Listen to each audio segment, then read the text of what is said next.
అనంత కరుణామయుడు అపార కృపాశీలుడు అయిన అల్లాహ్ పేరుతో ప్రారంభిస్తున్నాను. ఐ డ్రీమ్ ఫౌండర్ మరియు చైర్మన్ గారైనటువంటి వాసుదేవరెడ్డి గారు మానవతావాది, మంచిని ఎల్లవేళలా కూడా ప్రోత్సహించేటువంటి వ్యక్తి.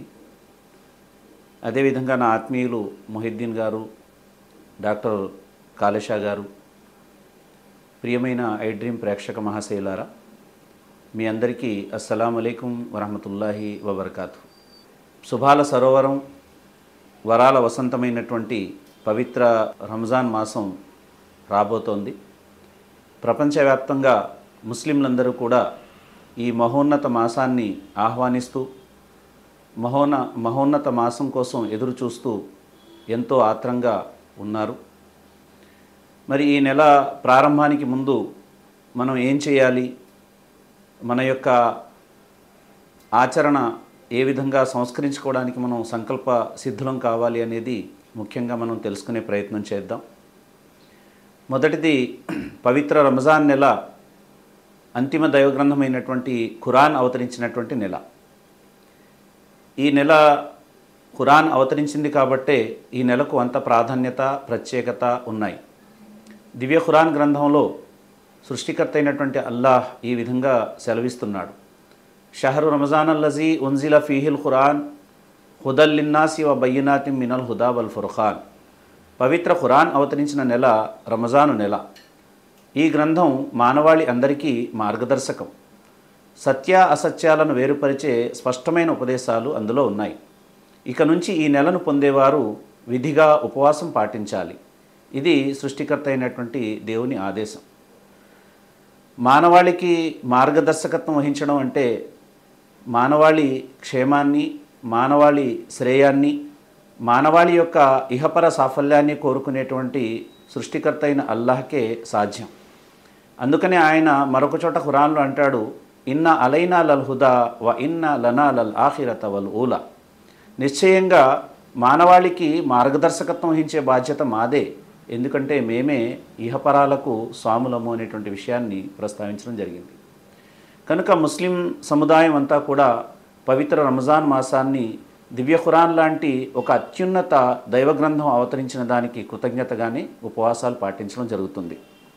ముఖ్యంగా మహాశయులారా, ఉపవాసాలకు సంబంధించి ముఖ్యంగా ముందు మనం చేయాల్సిన పని ఏమిటి అంటే, రంజాన్ నెల రాబోతోంది.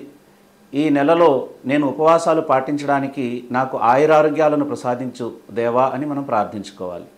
ఎందుకంటే సంకల్పమే సగం బలం అని పెద్దలు అంటారు.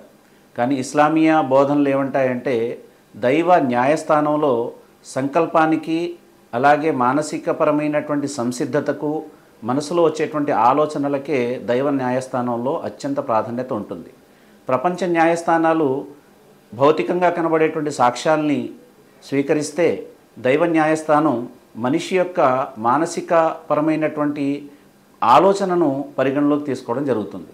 ఒక వ్యక్తి చాలా ఉన్నతమైన పని చేశాడు, చాలా గొప్ప పని చేశాడు, చాలా శ్రేయోదాయకమైన పని చేశాడు, కానీ అతని సంకల్పం పేరు ప్రఖ్యాతుల కోసమో, కీర్తి కండూతి కోసమై ఉన్నట్లయితే దైవ న్యాయస్థానంలో అతని సత్కార్యం స్వీకరించబడదు. ఒక వ్యక్తి చిన్న సత్కార్యమే చేశాడు, కానీ ప్రపంచంలో ప్రజలు గుర్తించినా గుర్తించకపోయినా, ప్రజలు నా సేవల్ని గుర్తించి నాకు బహుమానాలు ఇచ్చినా ఇవ్వకపోయినా, సృష్టికర్త అయినటువంటి దైవం దాన్ని గుర్తించి ఆయన సాఫల్యం ప్రసాదిస్తే చాలు, ఆయన ప్రసన్నత ఉంటే చాలు అనేటువంటి సంకల్పం ఎవరిది ఉంటుందో దానికే దైవ న్యాయస్థానంలో అత్యంత ప్రాధాన్యత ఉంటుంది.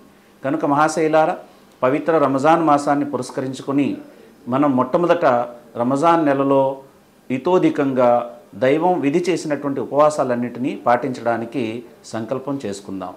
సంకల్పమే అల్లాహ్ యొక్క దగ్గర స్వీకారయోగ్యం కాబట్టి సంకల్పాన్ని పటిష్టంగా చేసుకునే ప్రయత్నం చేద్దాం. ముఖ్యంగా జీవితం చాలా చిన్నది. జీవితంలో దేవుడు ఎప్పుడు మనల్ని పిలుస్తాడో, ఆయన పిలుపు ఎప్పుడు అందుతుందో కూడా తెలియదు. దివ్య ఖురాన్ గ్రంథంలో చాలా చోట్ల అంటాడు: యా అయ్యుహల్ ఇన్సాను ఇన్నక కాదిహున్ ఇలా రబ్బిక కదహన్ ఫములాఖీ. ఓ మానవుడా, నీకు ఇష్టం ఉన్నా ఇష్టం లేకపోయినా భారంగా బలవంతంగా నువ్వు నీ ప్రభు సన్నిధికి చేరుకోబోతున్నావు అంటాడు. ఇంకొక చోట సృష్టికర్త అయినటువంటి దైవం అంటాడు: నీవు తప్పనిసరిగా మరణాన్ని చవి చూడాల్సి వస్తుంది అంటాడు. నీకు మరణం అనేది తప్పనిసరిగా వస్తుంది అనేటువంటి విషయాన్ని ఖురాన్ గ్రంథంలో ప్రతి జీవి కూడా మరణాన్ని చవి చూస్తుంది అనేటువంటి విషయాన్ని ప్రస్తావించడం జరిగింది.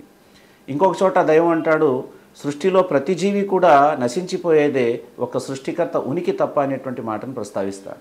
కనుక ప్రియమైనటువంటి నా సోదర మహాశైలారా, సోదరిమండలారా, మనం రంజాన్ నెల వచ్చే వరకు ఉంటామా లేదా అనేది దైవానికి తెలుసు.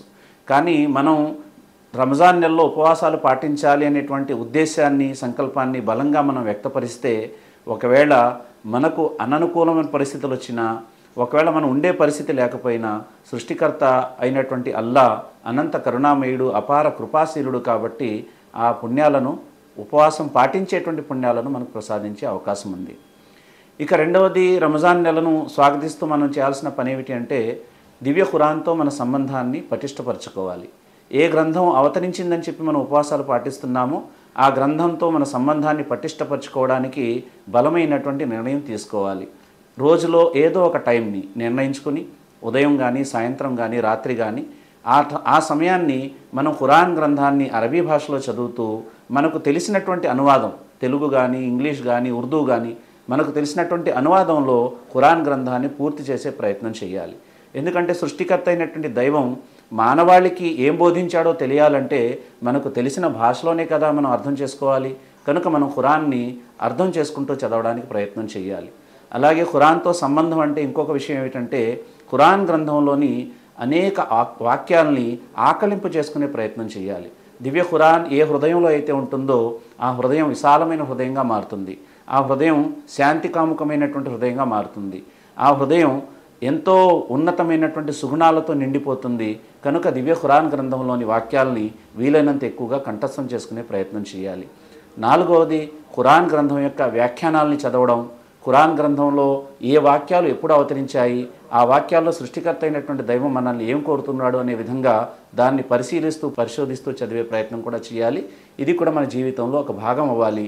తినడం, త్రాగడం, ఆహారాన్వేషణ చేయడం ఎలాగైతే మనం సర్వసాధారణంగా చేస్తుంటామో, దైవ గ్రంథాన్ని అధ్యయనం చేయడం, దాన్ని అర్థం చేసుకోవడం, దాని ప్రకారం ఆచరించే ప్రయత్నం చేయడం కూడా మన జీవితంలో సర్వసాధారణం అయిపోవాలి. ఎందుకంటే దివ్య ఖురాన్ గ్రంథం హృదయాలకు పట్టిన రోగాలకు నివారిణి అంటున్నాడు. వషిఫావుల్లి మాఫీ సుదూర్, మీ హృదయాలకు పట్టినటువంటి రోగాలకు ఇది నివారిణి అని చెప్పి సృష్టికర్త అంటున్నాడు. కాబట్టి మనోమాలిన్యాలను దూరం చేసుకోవాలన్నా, మనోవైకల్యాల నుంచి దూరంగా ఉండాలన్నా, మానసికంగా ప్రశాంతత పొందాలన్నా, ఇహపరలోకాల్లో సాఫల్యాన్ని పొందాలన్నా, ప్రపంచంలో వచ్చే అనేక సమస్యలకు పరిష్కారాన్ని మనం పొందాలన్నా, దివ్య ఖురాన్ యొక్క అధ్యయనం, దివ్య ఖురాన్ పట్ల ఆచరణ మనం చేసినట్లయితే మనం చాలా కృతకృత్యులం అవుతాం. మూడవది, దైవానికి ఇష్టమైనటువంటి పనులు చేయడం మొదలుపెట్టాలి. దైవానికి అయిష్టమైన పనులు మానేయాలి. దైవానికి ఇష్టమైన పనులేమిటి, దైవానికి అయిష్టమైన పనులేమిటి అనేవి కూడా మనం మాట్లాడుకుందాం. కానీ ఇది కూడా మనం నిర్ణయించుకోవాలి. ఏ ఉపవాసాలు అయితే మనం పాటిస్తున్నామో ఈ ఉపవాసాలు స్వీకరించబడాలి అంటే మనం దైవానికి ఇష్టమైన పనులు చేస్తూ ఉపవాసం పాటించాలి. అంతే తప్పించి దైవానికి అయిష్టమైన పనులు కూడా చేస్తూ ఉపవాసాలు పాటించడం వల్ల ఏ విధమైన ప్రయోజనం కూడా ఉండదు. కాబట్టి మహాప్రవక్త ముహమ్మద్ సల్లల్లాహు అలైహి వసల్లం ఏమన్నారంటే, ఉపవాసం మీ కడుపుకు మాత్రమే కాదు, ఉపవాసం మీ చేతులకు, ఉపవాసం మీ కళ్ళకు, ఉపవాసం మీ చెవులకు, ఉపవాసం మీ శరీరంలో ఉన్న సమస్త అవయవాలకు అని చెప్పడం జరిగింది. కనుక ఏ విధంగా అయితే దైవ ఆజ్ఞ మేరకు మనం మన కడుపుని ఆహారానికి దూరంగా ఉంచుతామో, అదేవిధంగా మా శరీరంలో అన్ని అవయవాల్ని చెడులకు దూరంగా ఉంచడమే ఉపవాసం యొక్క ప్రధాన ఉద్దేశం. కనుక దైవానికి అయిష్టమైన పనులు మానేయాలి. ఇది మూడో విషయం. నాలుగవది, మనం దైవ మార్గంలో విపరీతంగా సేవా కార్యక్రమాలు ప్రారంభించాలి. ఉపవాసాలు పాటించేటువంటి వాళ్ళు ఉంటాం మనం, కానీ ఉపవాసాలు పాటించే పరిస్థితి లేని వాళ్ళు కూడా చాలామంది ఉన్నారు. అలాంటి బీదవాళ్ళు మన బంధువుల్లో కానీ, మన ఇరుగు పొరుగు వారిలో కానీ ఎవరన్నా ఉంటే వారికి రేషన్స్ వేయించడం, అలాగే కేవలం ముస్లింలకు మాత్రమే కాకుండా రంజాన్ నెలలో మన ఇరుగు పొరుగున ఉన్నటువంటి బీదవాళ్ళు, అన్నార్థులు, అవసరార్థులు ఎవరన్నా ఉంటే వారికి కూడా ఇతోధికంగా సహకరించడం, వారు కూడా సంతోషంగా ఉండే విధంగా మనం ఏర్పాట్లు చేయడం ఏదైతే ఉందో అది మన విశ్వాసంలో అంతర్భాగం. కాబట్టి మనం తప్పనిసరిగా సేవా కార్యక్రమాల విషయంలో మనం ముందుకు వెళ్ళాలి.